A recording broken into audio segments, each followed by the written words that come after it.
Welcome back to the Hill of Roses, where we come once again to celebrate the best contributors to our independent policy movement for progress, where we come to bring power to the people like you. With us on the program today, we got to talk to Palana Belken. And we got to talk about transgender issues and what she has been able to do as a city councilor in Rochester, New Hampshire.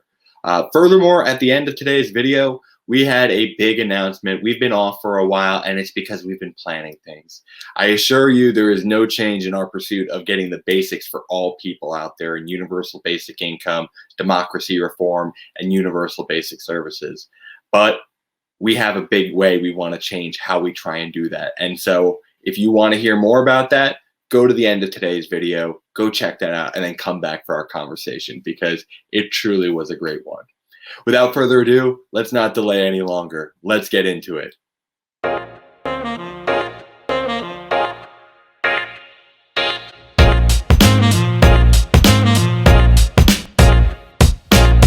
Okay, we are here with Palana.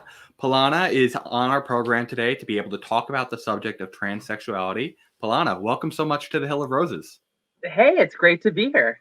Yeah, it's great to be able to chat with you today. So I think the first question I'd like to address on the subject of transsexuality is getting to know yourself a little bit better and why your expertise on this subject matter is so pertinent. Could you let the audience out there know a little bit more about who you are today and what your journey has been like to reach that point? Yeah, totally. So, I think we're going to get into this eventually later, but, I'm definitely going to speak more to the idea of transgender, whereas transsexual is kind of like more one specific part of that. But I'm here, yeah, transgender. Let's see, I moved up to New Hampshire maybe 7 years ago now. And it's a weird state to move to if you don't really know anyone, which I didn't really know anyone. I moved up for my partner, who I still live with, and it's things are going great. But I moved up here for that, and that was kind of like this time where I was coming into figuring out who I was, or more acknowledging who I was. I was someone who kind of knew from a younger age, I think, that I was trans, and just didn't really have that language yet. Which is one of the things that a lot of trans people come up against, is having this experience and not necessarily understanding that other people have that same thing. So, I kind of stumbled through my first years of New Hampshire, and then I started managing a cafe called Teetotaler over in Somersworth.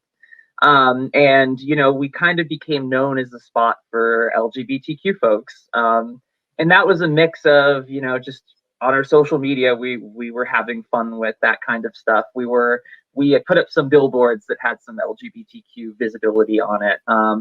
We were doing drag shows. We were doing open mind story time and stuff like that. So just building a community that people had been looking for. I think a lot of people were looking for that type of thing, and we were able to kind of step up and say, "Hey, our space is open for that." This kind of community building and work led me to working with the ACLU for 2 years. I was their trans justice organizer, and that was, you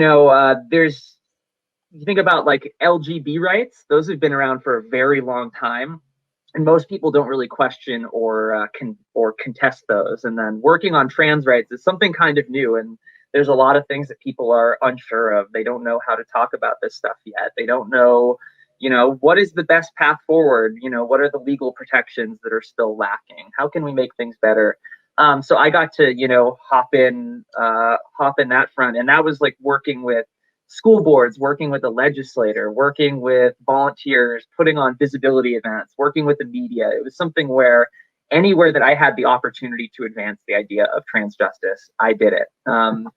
And then also while I was at the ACLU, I ended up running for city council here in Rochester, New Hampshire, and I was elected. So I'm just now wrapping up my first year as a city councilor here in Rochester. I didn't know this when I was running, but then the paper said it afterwards, where they were like, "You were the first openly transgender city councilor in the state." And it's like, I wasn't thinking of that. I was just a human running for office. But it was like a cool little bonus. So that's been very interesting. And, I stay busy with a lot of other political campaigns and, different state races and stuff like that. So that's a little bit of how I got to where I am now, and a little, what has influenced me along the way. I think there are some things in there that are absolutely true. I mean, obviously, one of the reasons why we wanted to have this conversation with you today is that this is, comparatively to the LGBT rights, a newer topic for discussion. And we're very thankful for, Carlos Cardona, friend of the program, to be able to make this introduction. I think one point you made that I'd like to dissect a little bit more, you made this as the very first thing. You brought up the difference of what transgenderism is versus transsexuality, and how a lot of people just don't understand necessarily the vocabulary around this issue. Do you mind helping us kind of understand a couple of terminology like transgenderism, transsexuality, non-binary, and intersex? Absolutely. So, I mean, again, I was saying there's this struggle for language, and a lot of these words are pretty new. Like transvestite is something that came about in Germany in 1910. And that's kind of like the idea of across clothing. So people who were dressing across what was considered to be gendered clothing. In the later 20s, when things started to move towards surgery and people were like, oh, we could literally replace the sex hormones in someone's blood, with that of another sex, or perform surgeries, then transsexual came up. And then transgender is a word that came about in the 60s, and that's the idea of a cross-gender identity. So, like transsexual implies some kind of medical transition typically, and transgender, the idea of that is more like the gender that you know yourself to be, and then how you choose to live your life as a result of that. So transgender is an umbrella term. A lot of people fit under transgender, but then under transgender, you may have non-binary folks, and that's non-binary, not of the binary, neither male nor female. It's kind of a catch-all because it's just saying that you're not male or female. So there are many different kinds of gender identities, but ultimately I think what it comes down to is, like whether you understand the words that I just said or not. Like when you're talking to a transgender person, like using their pronouns is the best thing that you can do. Because there are a lot of people who it's like, I think there's an idea of that as many transgender people as there are in the world, that's how many genders there are, because it's like everyone just kind of expresses themselves in these different ways. And like I know some people like to try to count them, and they're like, there are 130 genders, there's 112 genders, and I think it's probably more diverse than that. I am a binary trans person, so I was assigned male at birth, and I knew myself to be something different, and eventually transitioned from one gender to the other, not so much departing that entirely or somewhere in between, which is what non-binary is. And then intersex is a phrase that comes up quite a bit. That's, like as you are born into the world, there is some kind of either it's an anomaly that may be present right away because it's a genitalia one where you're like, it appears we have, this baby has both sets of genitals or something. But sometimes it's something that people don't find out until, they're going through puberty and something different starts to happen. Or, maybe even I have heard of instances of someone maybe having a surgery later in life and they're like, you have ovaries in you.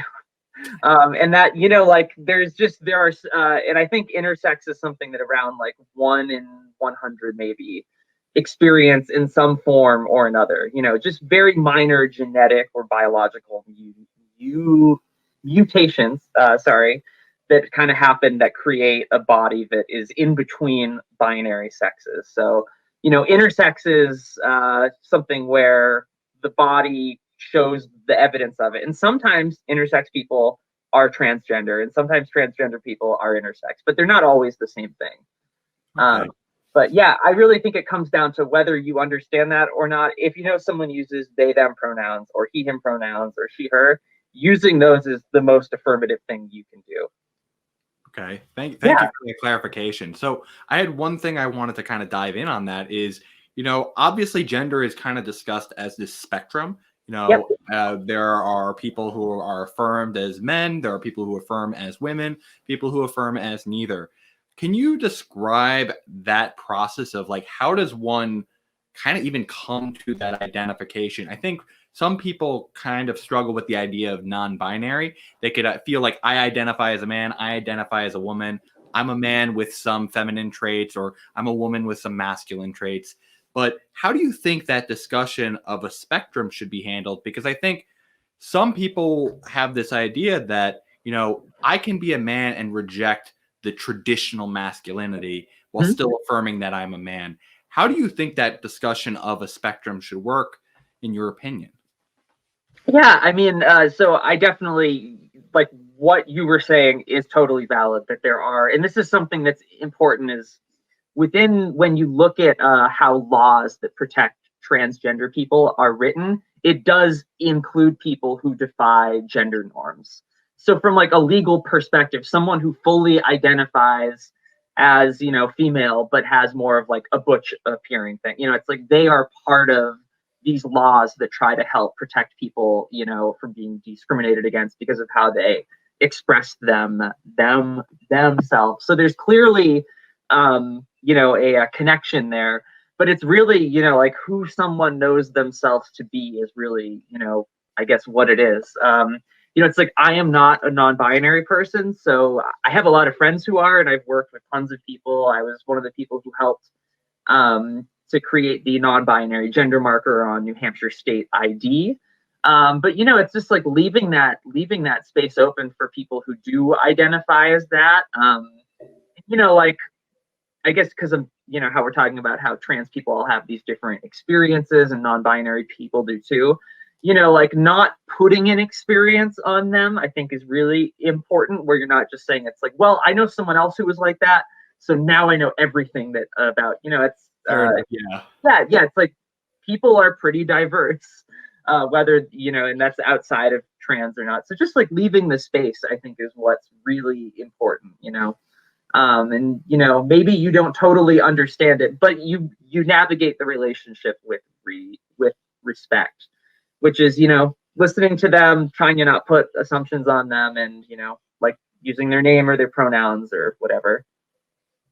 Okay, so I think the last question I'd like to ask, kind of clarifying transgenderism before we handle specific use cases in our second part, is I'd love for you to clarify why gender is an issue where we do allow this identification, but other things, potentially like race, should not qualify in that. I don't want to presuppose that that is your opinion, but that is a very common one online. We have people who would attack someone like a Rachel Dolezal for identifying as a Black American, but we would like acceptance on gender. Could you explain why there is that distinction for people?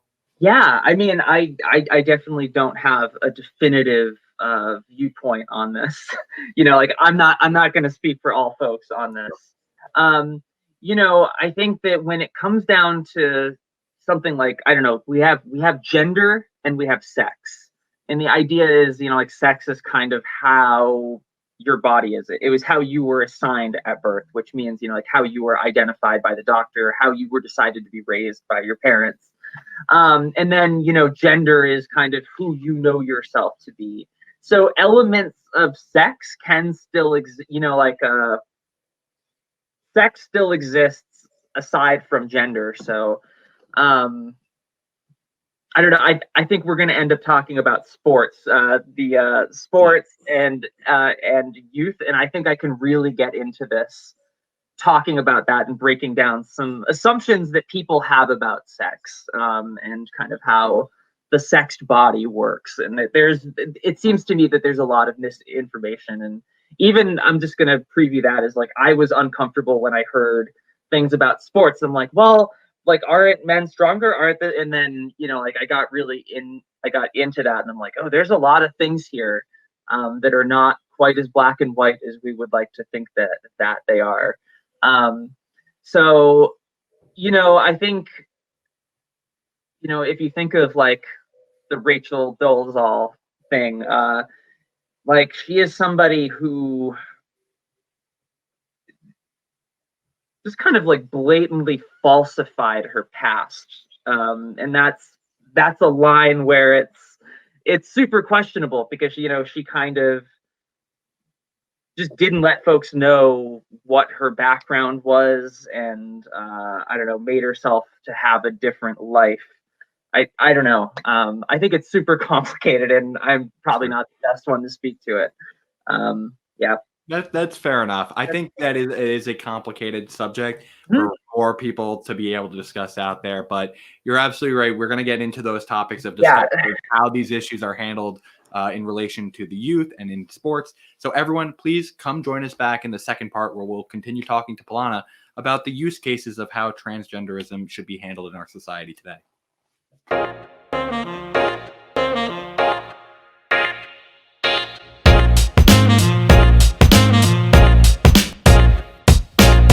Okay, we are back with Palana. We just wrapped up the first part of our conversation discussing some of the terminology behind transgenderism and understanding her journey to the point in which she became this activist today.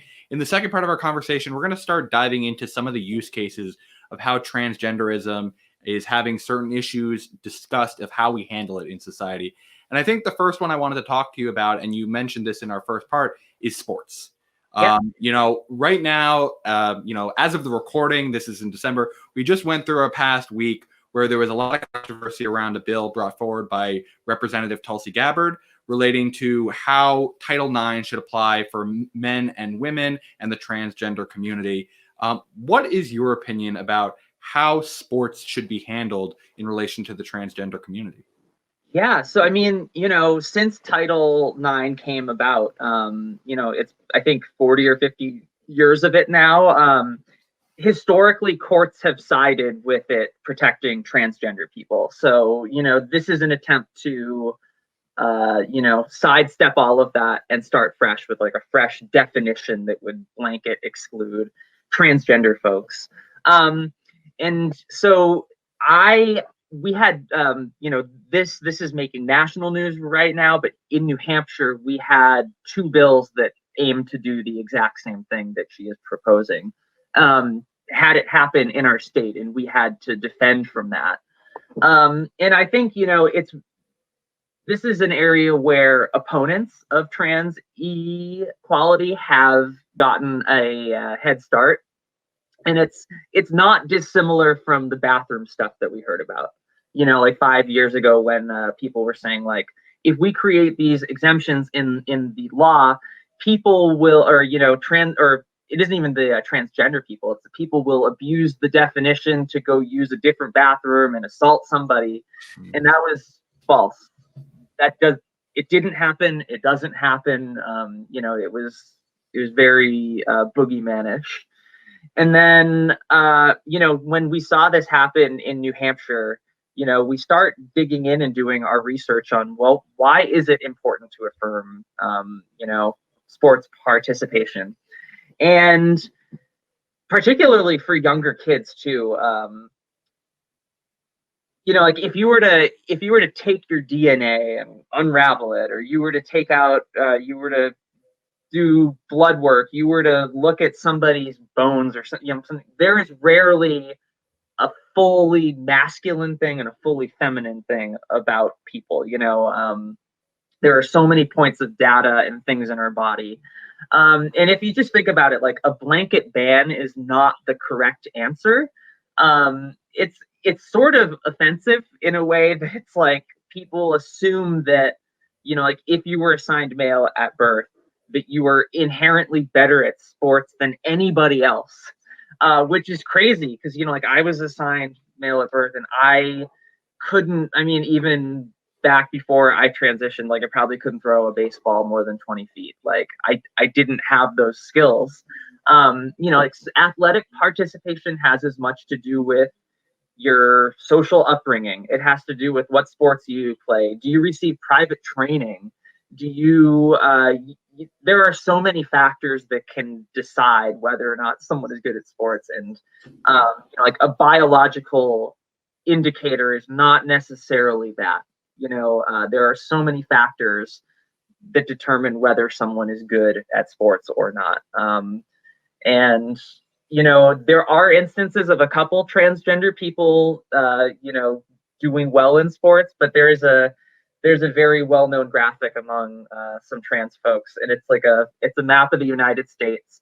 It's totally white, nothing is filled in, and then there's one thing in the key, and it's red, and it says states where transgender people are dominating in sports.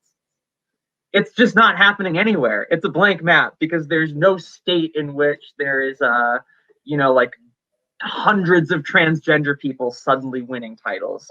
There might be instances of one or two people, but when you think about how many high schools there are, and that around 1 in 50 students identify as transgender nationwide. There was a study done by the CDC that gathered that.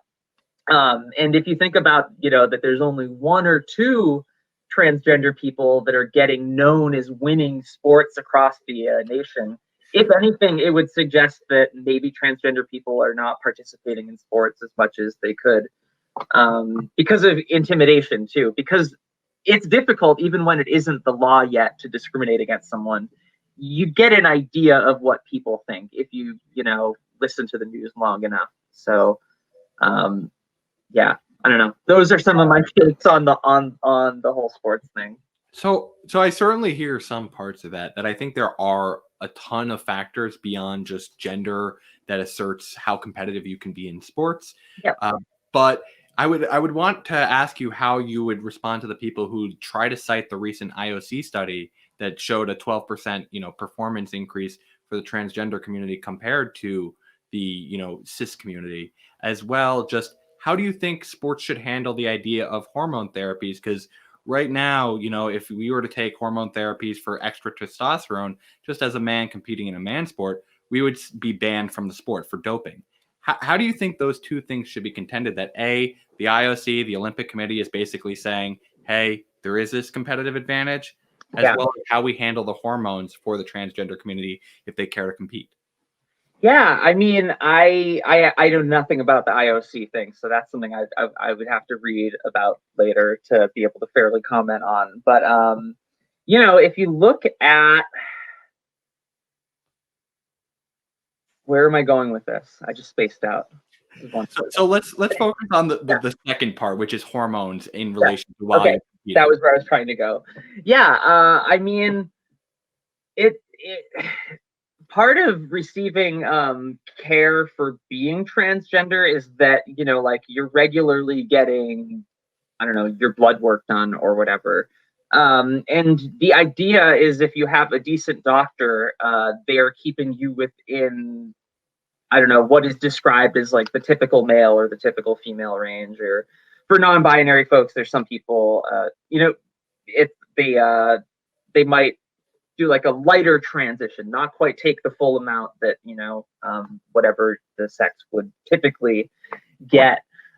So I'm not totally sure how it could be compared, because the idea of like I mean, I'm assuming, I actually know nothing about doping in the Olympics, but I'm assuming that those people are taking like wild amounts more, like they're taking like 3 times the amount of testosterone that you're supposed to get or whatever. Yeah, so you're saying like keep it in a range, like as long as it's in that normal range, it shouldn't be an issue. Yeah, I mean, and I can't think of any laws that define this in regards to sports. If anything, I can speak to that in New Hampshire, that at one point our Interscholastic Athletics Association did have hormone the requirements for if you're participating on like the gendered sports team of another gender. But then they eventually got rid of those because very often, especially for kids, it's like medical transition is not the primary mode of transition. It's like encouraging them to be social is the transition. But yeah, I mean, I think of myself, and there's humor in it, that like if I were to take extra estrogen, it would just be essentially like I'd be on my period all of the time, because that's what it is. That's getting extra, and I've accidentally double or triple dosed without realizing and gotten a taste. But then for like a trans man, someone who is assigned female at birth who's taking testosterone, like in the same way that people argue for trans females that they shouldn't be allowed to compete in sports, you can think like by that same logic, wouldn't trans males have a disadvantage? I don't know. I don't think so, because there's actually plenty of instances of some transgender males that compete in sports, and nobody bats an eye at that. There's examples of great cyclists and swimmers who are, transgender men, and nobody really does anything with that. There's also the instance of in Texas, a lot of people may be familiar with Mac Briggs, who a few years ago was competing in the female wrestling league in their district or whatever, because he had transitioned and the district would not let him wrestle with the other boys. So he was winning all of these matches because he wanted to participate in wrestling. And, at that point, I couldn't imagine being in the position where I like the sport so much that I would be willing to be made a punching bag of nationally, because people did latch on to him saying like, and this is why we don't let boys play in girls sports. And it's like, but wait, this is not what you're talking about. Like you tend to get mad when someone who's assigned male at birth is then competing with females. And then, I just, with the sports though, like I think that any form of blanket ban is totally incorrect, and that, like dealing with it, like how I was saying, like, are they within a certain range or whatever? Because I would imagine that Olympic, the IOC thing, that probably came out of, I'm totally forgetting what her first name is, but the runner Caster, who was a cisgender female who just happens to produce an extra substantial amount of testosterone.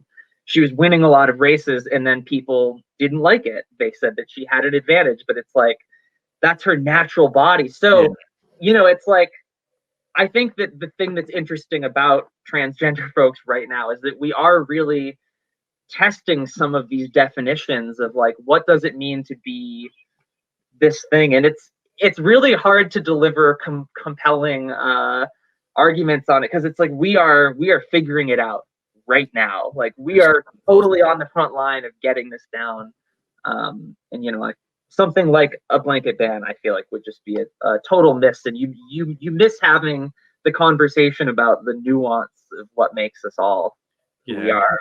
And frankly, just at a minimum, I would say that this shouldn't be something that's handled on a federal level. Like if you want to handle it as a sports league and you make a policy, fine. But like you shouldn't make a blanket ban across the board. You should try and have it be more use case by use case oriented, and that the federal government shouldn't be involved. But I'd love to go to now the second use case, and we kind of alluded to this a little bit when discussing sports, but that's kids. Mm-hmm. I think we can all agree that adults should be able to make decisions with their own bodies, full stop. They have that consent to be able to do so and be able to transition. How do you think that should be handled for kids, particularly the kids that are identifying?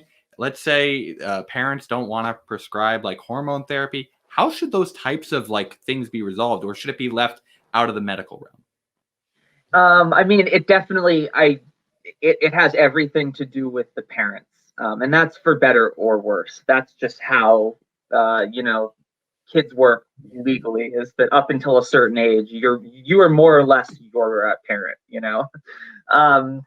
and, I've had the opportunity to work with like a lot of different, trans fam, or, not trans families, but, parents of transgender kids and transgender kids themselves.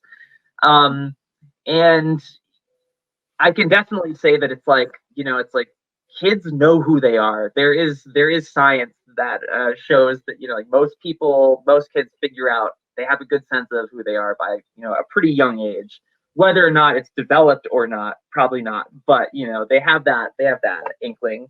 And I was no different, where maybe at like 6 or 7, it was starting to hit me. I'm like, this is different, that, I feel like I'm being treated differently than how I expect myself to be. And I didn't have that language yet. So one thing that I'll just say is that it's amazing that kids have the resources to understand what they're feeling, and that parents too can go and look this up and not be like, just shove it down for 20 years and figure it out later. But like I said, for like a lot of kids, really the extent of transition is just social. It's just about letting them dress how they feel and letting them express how they want. Maybe they want longer hair, maybe they want shorter hair. For all of the demonizing that goes on around, because I know that this is a thing too, where people are like testosterone blockers are killing our children, and I have yet to see anything that proves that. First off, but it's like it's also more rare than you would think for a kid to be on those to begin with. I feel like it isn't until someone is maybe 16 or 17 that doctors really start talking about like, would you like to go on hormone replacement therapy? Is surgery something that you're considering?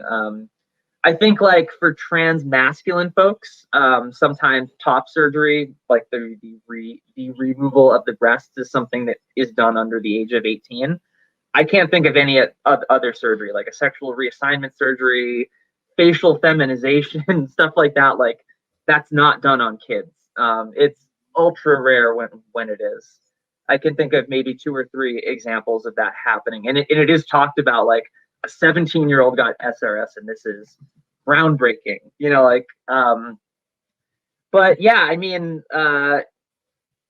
really, I think so. I just wrote a report actually on transgender students. I wrote like a 40-page thing, and we talk about athletics, and we just talk about the importance of affirming kids and whatnot. And really, it's like just calling them by the names that they like, letting them decide what they share with other people, rather than like constantly outing them as trans in different ways, like letting them use the restroom of their gender identity, because I there's nothing political about using the bathroom for 1 minute at a time, in my opinion.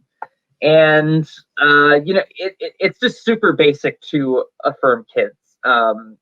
And I really think that the whole side of medical transition, like that is up to the parents, that's up to the people. That, I mean, some people choose to not medically transition, particularly for non-binary folks. It might just be a change of kind of their attitude and how they're bringing their energy into the world and expressing themselves. But yeah, I don't think that it's as scary as a lot of people think it is to let kids, identify how they do. And for some kids too, they might choose to start expressing themselves in a certain way and be like, you know what, maybe I'm not trans, but I'm glad that I got to experience that, and know what it was like to be called by a certain name before they made a medical transition and then couldn't go back. Social is really important to figuring out, is this who I am? We're all trying out so many things in middle school and high school, whether it's just different fashion even, or or different genders. So yeah, just supporting them the best you can. I mean, I completely wholeheartedly agree with the social acceptance aspect. Yeah. I have personal concerns when it does come to the medical side, though, because it does cause those potentially more permanent developmental concerns. And if someone does end up detransitioning later, I know there had been a couple studies where some people who ended up detransitioning ended up being like gay men, like men who transitioned to women. They later discover from just self-discovery that they are homosexuality. And so I have some concerns around just the medical aspect, because I completely 100% agree with you on the social acceptance side for kids. Do you think there's anything that should be done in handling that? Like, I know there was a case, it happened 3 weeks ago in Australia, where a family had their child taken away from them by their child services in Australia because they refused to provide the hormones for their child. Do you have any feelings about how those like things should be just handled in general? I mean, I had not heard about this. You have some news that I do not have, and we'll try to include all these as links in the comments below if anyone wants to read up on these things. Yeah, I mean, that's a really fascinating area, because at least as far as I know in America, that you can have situations where someone isn't supported by their family, but it doesn't get to the point that child services then gets involved. Yeah, I'm having like a mind blown moment right now. Yeah, But it's the hard thing. There are these pushes of boundaries of like who fully has to consent. Like when we're adults, we get to do what we want with our bodies. But when yeah. it comes to kids, it's kind of hard when they don't have that full consent. So I think that's going to be something that over time we're just going to have to kind of flesh out. But I think the easiest way for us to do this is to first give acceptance.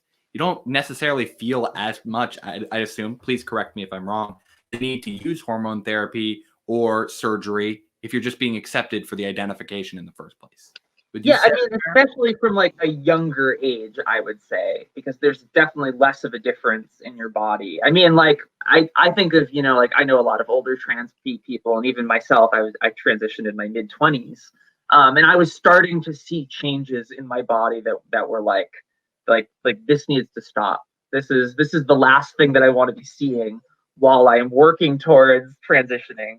I mean, and on the flip, I mean, I don't think that either of us would be right or wrong to support either of our feelings here, but I think of like there can be damage to not letting a kid go on HRT if that's kind of their plight, because then they end up with like a secondary sex characteristic that they don't necessarily want, that it's just like, because your chin grew the way that it did until you were 18, now it's the way that it is.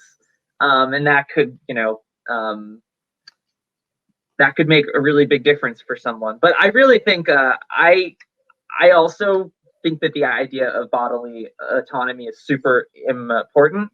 And it's like I do think that it extends to youth, but legally, does it extend? I think that it becomes a real gray area? Yeah, yeah. I mean, and that's the thing too, is like when you start work, like my work, for I guess for a example, in New Hampshire, which is where I've done most of my work, we have comprehensive non-discrimination protections for gender identity. We have a bill that became law to provide non-discrimination to all school students. We have non-binary ID. We made healthcare discrimination illegal for transgender people, and individual school districts continue to be these like hot pots of just some of the most backwards thinking. And it's like as if we had not had the conversation at the state level, as if the state didn't support what was going on here yet. And you know why that happens though? It's because like a lot of people just haven't met someone who's trans, which is part of why I wanted to come on this podcast. Yeah, like, no, I think a lot of people don't, because I mean it is still a small portion of the population. I think 0.6% of America is transgender. I would say that it's probably more. That 0.6 came from a survey like 5 years ago, where I also think that the language wasn't quite as broad, because now I tend to think of trans and gender non-conforming people, and that's probably a little bit higher, because it does include people who are not explicitly transitioning but defy gender norms, and it's part of their expression and their identity. Fair enough. So, I think the last thing I'd love to cover with you as we wrap up today, just in your opinion, how can we be better allies? Obviously, not everyone, as we just were talking about, has transgender people that they know personally. But for those that do, how do you think that they can be better allies to those people? Yeah, I mean, I question assumptions. Think about why, how you ended up with an assumption about a transgender person. I mean, education is really nice. I think that the influence of media on all of our lives, especially as Americans, is really big. There's a movie on Netflix right now, and it's called Disclosure. And even as a transgender person, I watched it and I was like, wow, this is how I learned how to hate myself. Basically, they use clips from hundreds of different movies and television shows from the last 60, 70 years and unpack like, this is how most people ended up with this idea of transgender people. And it's very just, I don't know, like borderline horrifying, where you're like, wow, this conversation has changed a lot, even in the last 5 years, let alone in the last 10 years. Where it's like transgender people typically were used as punchlines in movies, where you get to the end of the movie and then the girl's voice goes deep and you're like, it's a dude, that is such a thing that happened. And and it was set up like this thing where it's like, oh, gross, disgusting, they got tricked, and those types of things still like bleed out into our culture. And some people, it's like that was their last contact. I'd be curious though, how do you handle that? Like, I know it's just like a bonus question. Like, some people like are still surprised. They will be shocked. They will feel maybe uncomfortable with themselves. Like, let's say a man who transitions to a woman and you find the penis in that scene. Like, how should someone handle if they are, expecting to see a sexuality that they're attracted to, but then they're recognizing instead just a gender? Yeah. I mean, that's a whole thing that, it's like there's no one way to have that conversation. Yeah. But I think it does, I like it from the perspective of that it really, I don't know, like calls into question. It's like, who are people for? It's like, am I, let's say somebody sees me as a certain way and then you turn out to not be that. Who's at fault? I think that I will say that this is something that I feel like I've seen better conversation around in the last few years than maybe 10 or 15 years ago when I was poking around on the internet, like trying to piece together who I am. I'd say that there's more understanding people than not.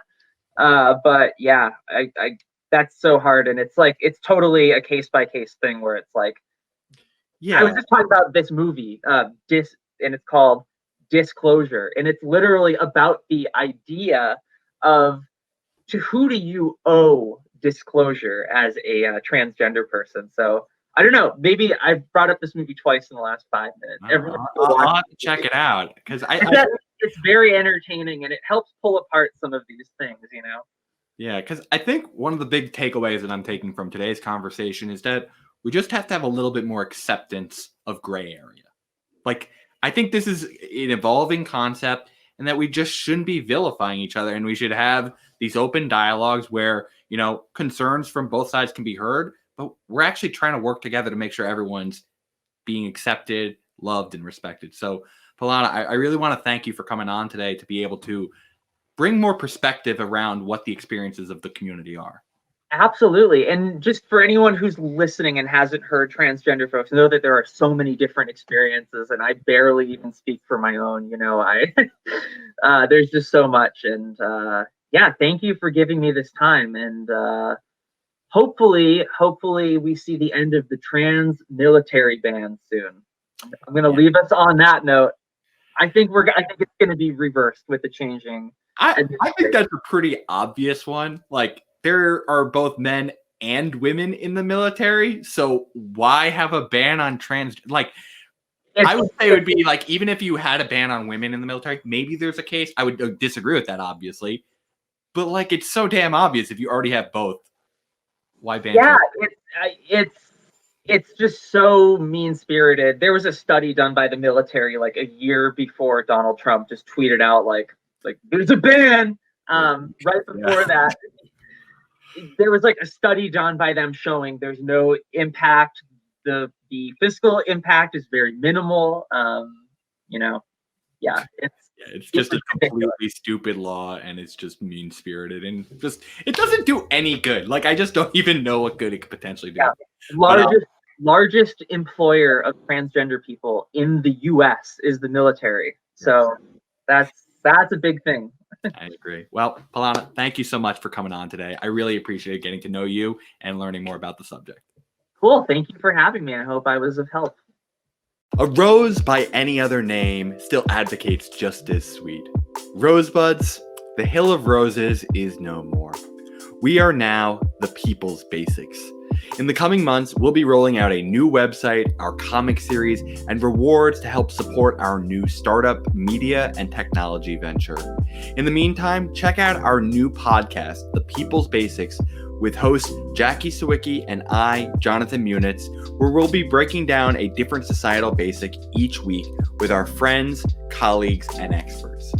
Join us, and let's get back to the universal basics. Please help us by appeasing the algorithm gods with a like, share, subscribe, and hitting that bell today.